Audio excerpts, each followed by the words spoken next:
بسم الله الرحمن الرحيم، والصلاة والسلام على أشرف المرسلين. أيها الأحبة، تقبل الله صيامكم وقيامكم بمزيد من الأجر والمغفرة والثواب.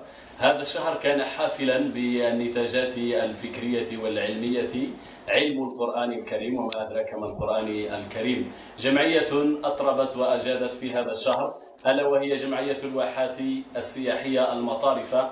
كان لزاما علينا أن نتفضل باستضافة أحد أعمدتها أو رئيسها، ألا وهو الأستاذ أحمد طلباوي. أستاذ أحمد طلباوي، أهلا وسهلا بك، تقبل الله منا ومنك صالح الأعمال. امين يا رب العالمين. اولا نشكر الاستاذ ورجل الاعلامي الاستاذ عيسى صداعي، ونشكر اولا نادي الاعلام التابع لهذه الجمعيه على هذه الاستضافه، وتقبل الله منا ومنكم الصيام والقيام وصحة عليكم وكل عام وانتم بخير.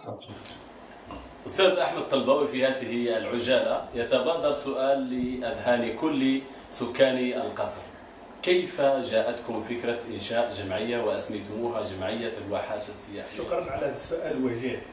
أولا قصر المطافة قصر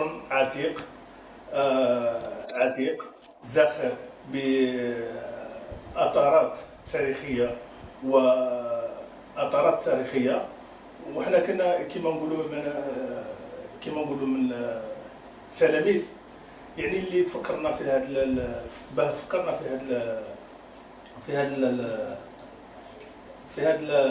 الفكره، انشاء هذه الجمعيه من ضمن الاطارات هذه اللي هي فقاره، قصبات الى غير ذلك. جاتنا فكره حبينا به الناس طالع على الاطارات هذه، جاتنا فكره هذه الجمعيه هذه، وكان توفيق من الله ومن الزملاء اللي ساعدونا، وان شاء الله هذا هو. أستاذ أحمد طلباوي، لا أحد ينكر ذلك، اهتممت بالتراث المبني في هذا القصر والذي يشهد معالم أثرية كما ذكرت. سؤالي الثاني: من هم أعضاء جمعية الواحات السياحية وكيف تم اختيارهم؟ شكرا. أعضاء مكتب الجمعية، جمعية هي ذات طابع سياحي ثقافي، تأسست سنة 2006 بتاريخ 28/12/2006، يضم 12 عضو، من ضمنها المتحدث رئيس الجمعية سيد بدة محمد اللي هو عامل بولاية أضرار نائب الرئيس، أمين المال السيد محفوظ، نائب أمين المال أنيسة مريم المالكي، الكاتبة السيدة الزوغاليلة، نائبة الكاتبة اللي هي البعيزي الزهراء، والأعضاء معناتها هي كل قصر كل أعضاء في الجمعية. هذا من شيم كرمكم. فالسؤال الثالث، لأنه لابد أن نتكلم بعجالة والوقت ضيق، سؤالي الثالث يخص كم عدد المشاركات التي شاركت فيها جمعية الواحات السياحية داخل الوطن أو داخل الولاية وفي الوطن كله، وإن كان خارج الوطن لابد أن تتحفون بذلك. أولا مشاركات عديدة داخل الولاية لا تعد ولا تحصى، يعني أبرز المشاركات من أبرزها يعني المشاركات الوطنية، اللي هي أول مشاركة اللي هي بعد تأسيس مباشرة سنة 2006 بولاية بشار، مدينة تاغيت، في المهرجان الوطني للسياحة الصحراوية بمدينة تاغيت. كانت أول مشاركة. الانطلاقة كانت مباشرة، الانطلاقة يعني كانت فرصة لنا يعني مباشرة بعد التأسيس، يعني تأسسنا 28 ديسمبر 2006، يعني 1 جانفي رانا مشاركين في المهرجان الأول. يعني كانت فرصة عطاتنا الدفع قوي باش نكونوا السباقين في المهرجانات الولائية الوطنية في القنيطرة كذلك. وأما خارج الوطن اللي هو مؤخرا شاركنا في المنتدى العالمي الاجتماعي اللي منظم بتونس. ما شاء الله، بارك الله فيكم والمزيد إن شاء الله. جمعية الواحات السياحية المطارفة أطربت وأجادت كما أسلفنا الذكر في شهر رمضان المبارك في تنظيمها مسابقة تجويد وحفظ القرآن الكريم. كيف تبادرت لأذهانكم أو لفكركم هذه الفكرة؟ والله جيد. تبادرت الفكرة، يعني فكرة حفظ وتجويد القرآن اللي سنة 2012 كانت مديرية الشباب والرياضة اللي نظمت يعني ليالي رمضان سهرات فنية مع مطربين من داخل الولاية وخارج الولاية اللي جاونا لهنا، وكان معناتها المجتمع نتاعنا كانت نقدنا وكان نقد بنا اللي احنا من العام هذاك العام المقبل يعني شغل احنا دينا الفكره باللي المجتمع نتاعنا عريق وعنده عادات حب يحافظ عليها، ما حبش يتخلى عن العادات نتاعو اللي هي شهر القرآن الكريم، شهر التوبه، شهر الغفران، شهر الخيرات. حب انه يبقى في هذا الشهر، يبقى يعني في هذا الشهر ما يخرجش عن النطاق نتاع الشهر هذا. يعني جاتنا الفكره مع المكتب نتاع الجمعيه وبعض الاساتذه من ضمنهم الاستاذ العيد الملكي، نتمنى له التوفيق والنجاح.